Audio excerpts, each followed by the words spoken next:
Hello guys, in the Quick Movies channel for movie summaries, do not forget to subscribe for more. In Southern California, a group of teenagers set out on a weekend trip into the woods. Rob invites two girls, Annie and Kara, to join the trip along with his friends, Charlie and Brendan. During the trip, the group stops by a filling station. Annie approaches Charlie and finds him constantly looking at a photo of a girl on his phone. She attempts to converse with him by offering a snack, asking him about the girl, but Charlie refuses to open up. On the other side, Brendan is holding his camera while looking around the filling station. Later, he comes across a pickup truck with blood on it. He studies the blood in the truck for a short while until a man, who identifies himself as the hunter, abruptly appears behind him. The hunter is dismayed, thinking that Brendan is a reporter. He intimidates Brendan and tosses his camera, showing him that the blood belonged to a hunting deer. Just then, Charlie arrives, successfully convincing the hunter to release Brendan. The hunter later takes out his rifle,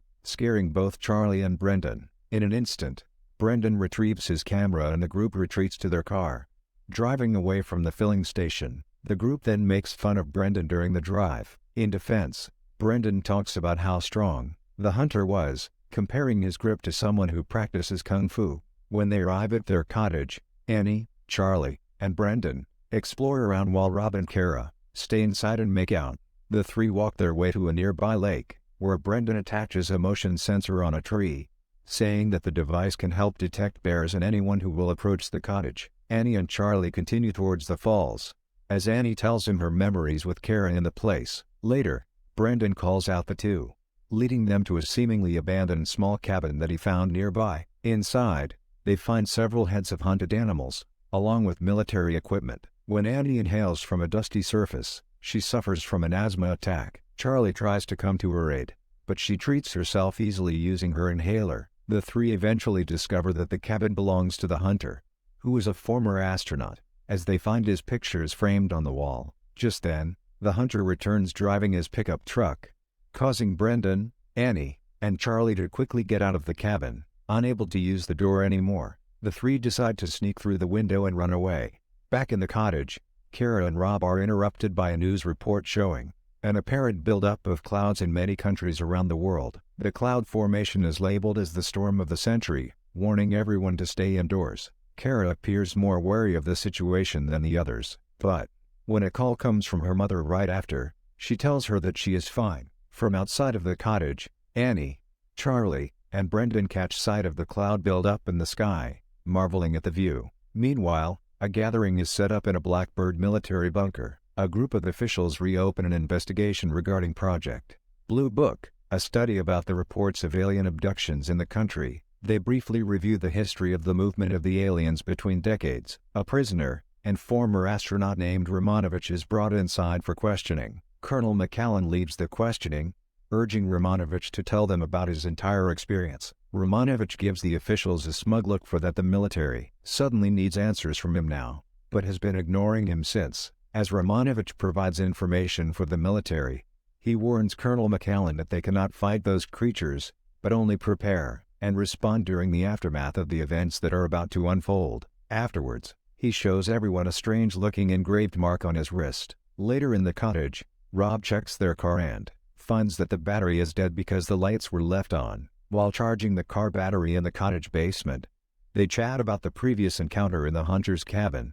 At night, Rob, Charlie, Annie, and Kara spend time in the jacuzzi while Brendan monitors the motion sensor using his laptop. Afterwards, Annie and Charlie settle in one cabin room, where Charlie eventually opens up about the girl on his phone, saying that she was his ex-girlfriend, Rachel, who died from a car accident. Around the same time, the hunter heads to the woods, seemingly making preparations while looking up at the sky. He positions himself near the group's cottage and uses his night vision binoculars, which reveal a flying saucer slowly emerging from the cloud formation. As the spaceship emits glowing lights from various locations, the hunter gets temporarily paralyzed, but is able to recover afterwards. Concurrently, in the Blackbird military bunker, Romanovich is experiencing the same sensation as the hunter in the middle of talking with Colonel McAllen.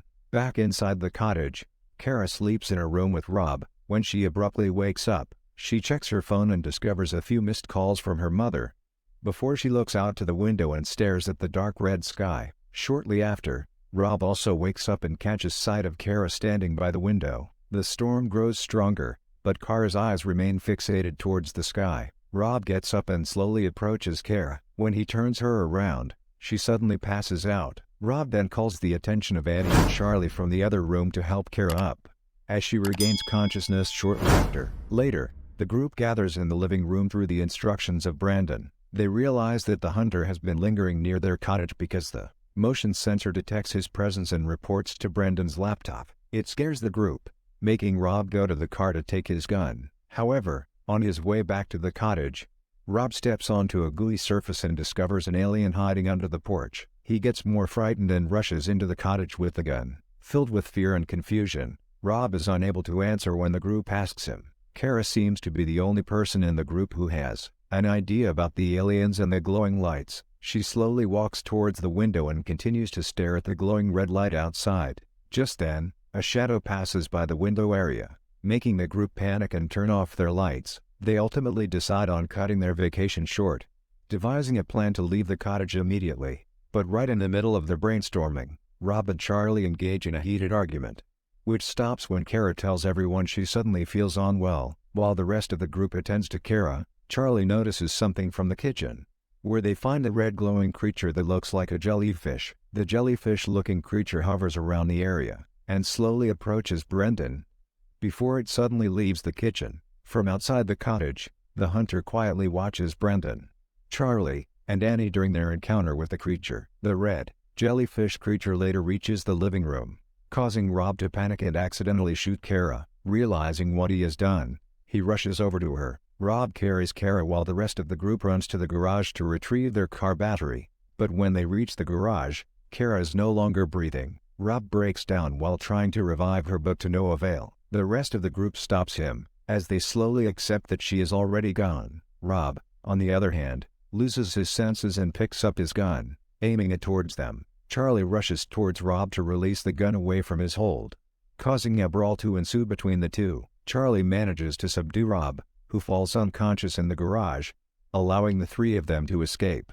Brendan quickly attaches the car battery and drives away from the cottage with Annie and Charlie. Right then, Rob wakes up and walks into the road before them. Charlie panics and turns the car away from Rob, causing them to crash. Rob then walks towards the group, and is about to shoot Charlie, when all of a sudden the flying saucer arrives and abducts Rob. The rest of them fortunately escape from Rob and the flying saucer. They run into the woods in the middle of the night, until Annie slows down, having difficulty breathing.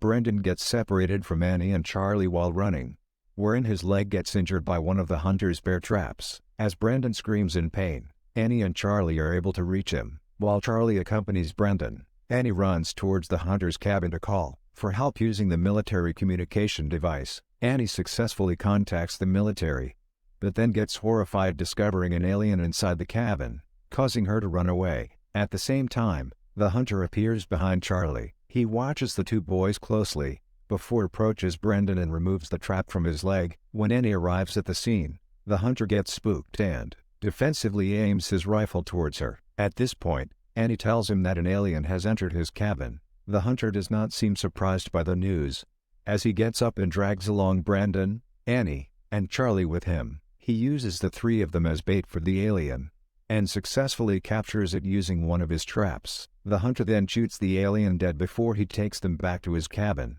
Inside, the hunter treats Brendan's injury and reveals what is happening to the remaining teenagers. As it turns out, the Earth has been experiencing various strange atmospheric anomalies like the cloud formation, all because of the aliens. They landed on Earth and have been continuously abducting humans for a long time. The aliens experiment on the people they abduct, in which the humans gain enhancements and scars in return. According to the hunter, it appears that the aliens are looking into creating a next lineage of enhanced people who will inhabit the Earth. One of the previous abducted people was the hunter, who was taken while doing pre-launch checks on space with his partner Romanovich. The captain turned prisoner. 48 hours after the abduction, the hunter was released back to Earth, but with no memory of everything that happened. He only found himself in a deserted land, until little by little his memory started to come back. Moreover, the hunter shows Charlie and Annie the engraved marks he acquired in his body, along with the enhancements that he got. He displays his apparent telekinesis to the teenagers,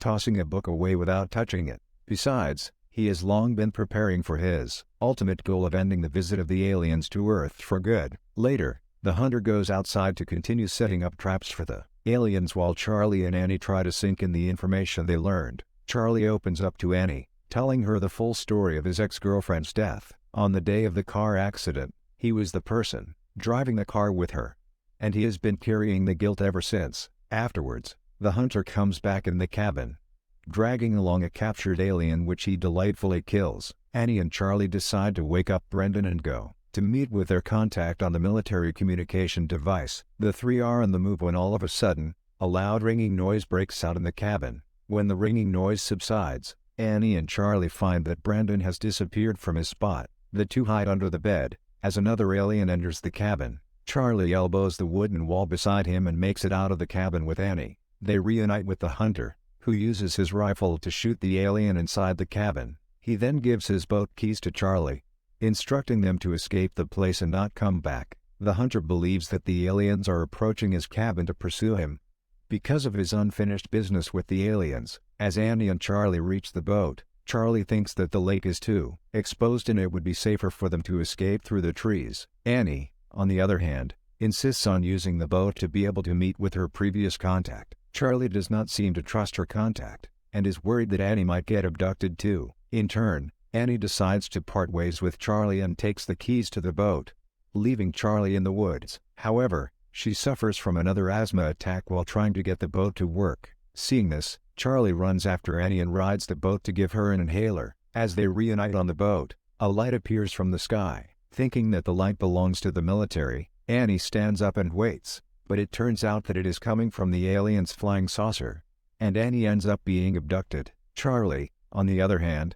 refuses to let her go and decides to come with her. Later, Charlie emerges from a liquid substance after waking up inside the ship. He comes out of his container, only to find out that there are more humans that were abducted from the Earth. As he explores inside, he encounters Brendan, Kara, and Rob one by one while their body parts are attached to strange wirings. He manages to locate Annie and detach her from the wires, but an alien finds him shortly after and knocks him unconscious. When he wakes up, Charlie finds himself on top of an experimentation table with several wirings attached on his head. A number of aliens surround him while he is about to be experimented on by one of them holding an apparatus with a large and pointy needle towards his head. Charlie shouts until he becomes unconscious all over again. In the middle of the experiment, he dreams about his ex-girlfriend Rachel talking to him inside the spaceship. She requests him to let go of her because he has a new life ahead of him. Outside of Charlie's dream, the aliens continue with their experiment,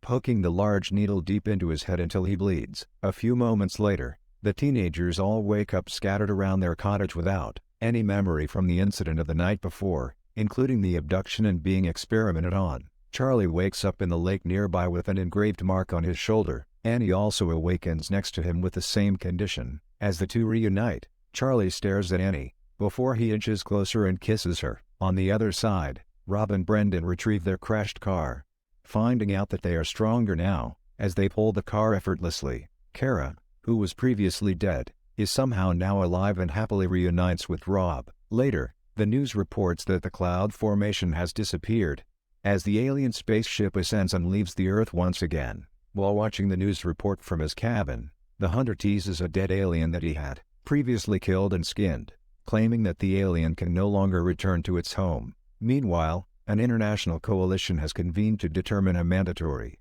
quarantine protocol for every human being known to have made contact with the aliens. The group's vacation trip has ended and they are on their way back home using their salvaged vehicle. While on the road, Rob notifies Kara that her mother has texted her. Kara checks her phone, and indeed finds the text. Confused, she asks Rob how he knows the text, but Rob answers her with a clueless shrug. All of a sudden, their vehicle is cornered by a police officer, accompanied by a bunch of military officers. The police officer comes close to their car and briefly inspects the group. He eyes Annie and Kara, discovering the engraved marks on their chest areas, then instructs all of them to step out of their vehicle while he reports to the military officers. However, the teenagers' heightened senses and enhancements manifest in their bodies, and they hear about the officers' plans on getting them killed. In a flash, one of the soldiers fires at them. A shootout ensues in the middle of the road. where Kara and Rob are hit. Charlie, on the other hand, uses his telekinesis enhancement to steal the gun from the police officer, before shooting at him from behind the trees. The hunter appears and backs him up by firing his rifle towards the soldiers. Charlie and the hunter exchange glances at each other, before the hunter moves away and goes back in hiding. After slaughtering the police officer and the soldiers, Annie, Charlie, and Brendan head towards the forest by themselves, thinking that Kara and Rob are already dead. But then, Kara's injury heals on its own, and she achieves full recovery in an instant. She also manages to heal the gunshot wound of Rob. The two also survive the shootout. Through the end, Annie, Charlie, and Brendan take one last look at the sky, signaling an impending storm. The film strongly displays all the possible requirements to being a typical flick. The usual plot, which involves a group of teens going on a trip and meeting trouble on their way. On another note, it is not its cliched storyline that is making it difficult to view the movie towards the end, but rather the lack of depth in the plot, the script, and the execution of the scenes. The film has a tendency to confuse the viewers as to which part is the climax or even the rising action, since there is not much going on. Alien invasions are always a delight to watch, especially to sci-fi enthusiasts, but it would take more than just the special effects and CGIs, which for the most part was mediocre. All in all, the film is a decent watch for one time, or could be better with a sequel, for the sake of clarifying and bringing sense to the potential of its storyline.